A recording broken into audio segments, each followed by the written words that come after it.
আজ সানডে। আজ আমরা যাব মা বললার পুজো দিতে। তো আমার ছেলের ড্রেস, আমার ড্রেস বের করে নিয়েছি।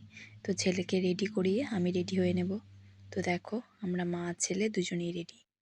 পাপাকে একটা হামি দিয়ে দিলাম। আমরা এবার বেরিয়ে পড়লাম। তো মা ভাগনা দেখো একদম পাশাপাশি বসে পড়েছে। আর আমার ছেলে টোটো করে কোথাও যেতে খুবই পছন্দ করে।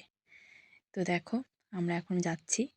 মা, বাবা, ভাই, আমি, আমার ছেলে সবাই মিলে যাচ্ছি এখন। তো দেখো, যেতে যেতে সোনালি ধানক্ষেত, কতটা সুন্দর লাগছিল পরিবেশটা, চারিদিকে শুধু সোনালি।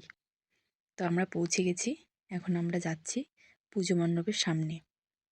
দেখতে পাচ্ছ কত ভিড়। তো আমার ছেলে তো একদম দাদুর কোলে উঠে পড়েছে। ভাই যাচ্ছে, মা যাচ্ছে, আমিও যাচ্ছি। তো দেখো, অপেক্ষার অবসান।